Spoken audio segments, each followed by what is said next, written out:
I wish I wasn't afraid all the time, but I am. I know this world is screwed up, believe me. I know it better than most.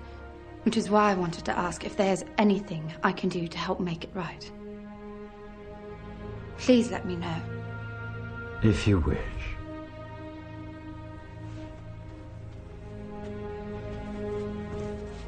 The very anniversum fifus fisi. By the power of truth, I, while living, have conquered the universe. Personal motto. From Faust. That's about trying to cheat the devil, isn't it? It is. And speaking of the devil, I was wondering if your offer to help was still standing. Of course. It appears that unforeseen circumstances have accelerated my original plan. As a result, I'm in need of someone with some theatrical skill. I'll do my best. I believe you will. We are consciousness. All that is, has been, and ever will be. There is nothing to fear. Whatever happens, we are always that. Mind fears, because it's programmed to fear. When we're conscious, there's no fear in this. It's a shake of the head. Pathetic. Pathetic. Pathetic. And we need to do this. Compliance. We need to challenge that.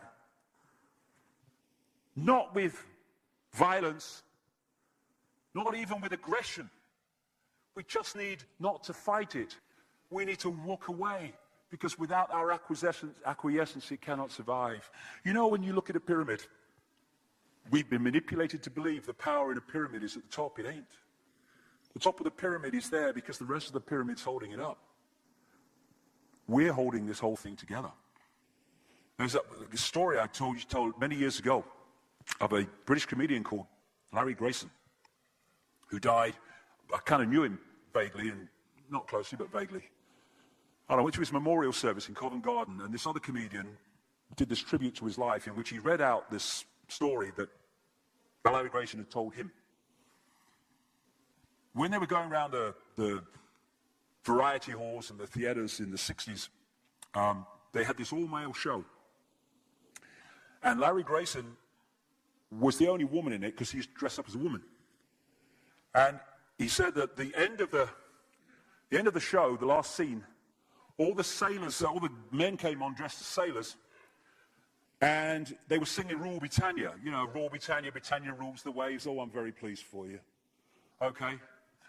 And as it built up, Larry Grayson would come on dressed as Britannia with the helmet and the shield, and he would be manhandled up the side of this pyramid to the top for the big finish. And he said one night, he said things seemed to be going rather well. He said, and then I noticed that a sailor in the bottom left-hand corner had got rather a cough. And this cough got worse and worse and worse to the point where the sailor couldn't stay in the pyramid anymore and stepped out of it. Larry Grayson, symbolic of this elite at the peak of the pyramid, ended up in the second row. And the elite, the power center, had done nothing to bring about this. One sailor, the bottom of the pyramid, had got a cough. And the whole thing collapsed. And I listened to that and I thought, my God, yes, that's it. We, the powerless people, are holding the powerful people up there, and they know that. They're terrified of us realizing that. Do you remember that movie, animated movie, A Bug's Life? A Bug's Life with the grasshoppers? And what happened was there was these ants, an ant island as they called it, and these grasshoppers used to come every year and take all the food, and the ants had to spend a whole year gathering the food together for the grasshoppers because they were terrified of the grasshoppers. There weren't many of these grasshoppers, and one day they're in their winter quarters in a tree, these grasshoppers, and they've got all the food they need, and someone suggested among the rank and file grasshoppers that they didn't need to go to Ant Island this year because they had all the food they needed. And then out came the leader of the grasshoppers to tell them the facts of life, and the few are going to control the many. It's a wonderful speech. If you ever can see that movie, A Bug's Life, I do recommend it. And he said, basically, They outnumber us 100-1. And if ever they figure that out, there goes our way of life. So we have to keep the pressure on, basically. We have to keep them working, so they don't figure out where the real power is. And that's why this network of manipulation works so hard to keep us in these states. Like I said earlier, what are people leaving foreclosed homes for? Foreclosed by banks that have caused the unemployment that lead to them having to leave their homes. Stay there, refuse to leave, make it difficult for them. Expose them for what they are. We make it so easy, the non-compliance. No longer will we just do it because we're told to do it. Is it just? Is it right? Okay, I'll do it. Is it unjust? Is it not right? I ain't doing it. We start to make the decisions on what we will and will not do based on our values and not some imposition from the dark suits. These people are gonna give me, grant me, or grant me not my freedom. I'm all that is. You can't grant me freedom. No one can grant me freedom. I am freedom. It's what I am.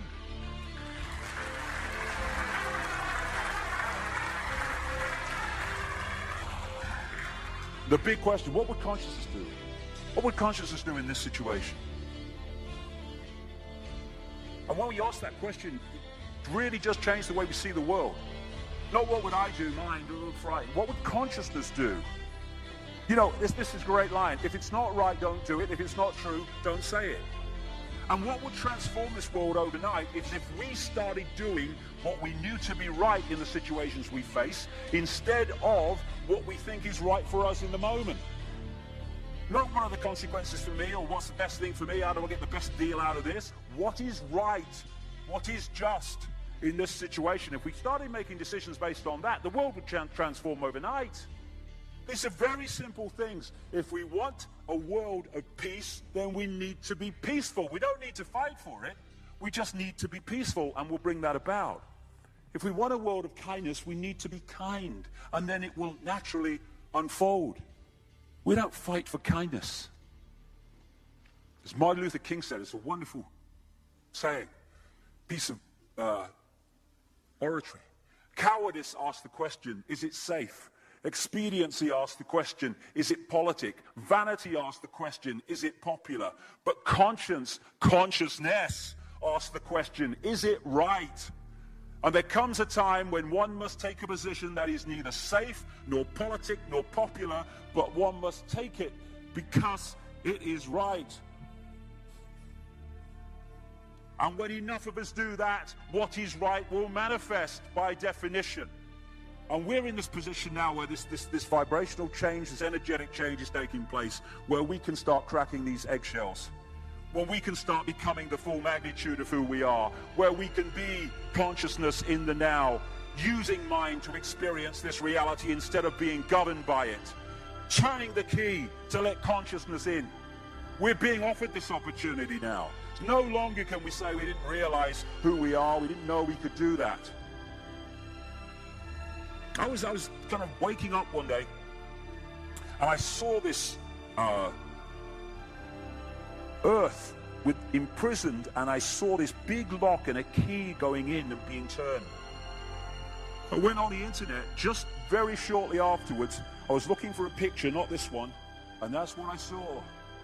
The picture I'd just seen in my half kind of sleep. And that's what we're being offered the chance to do now, to turn the master key called becoming conscious that will bring an end to this. It's being given to us, we just need to take it. And to take it, we need to say enough.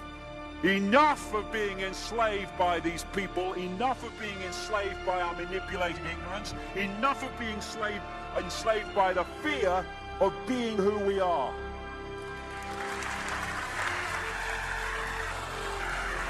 Enough! It is time to fly. It is time to fly. Thank you very much.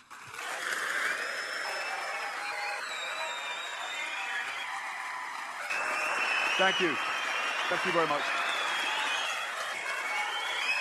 Thank you. Thank you. Thank you.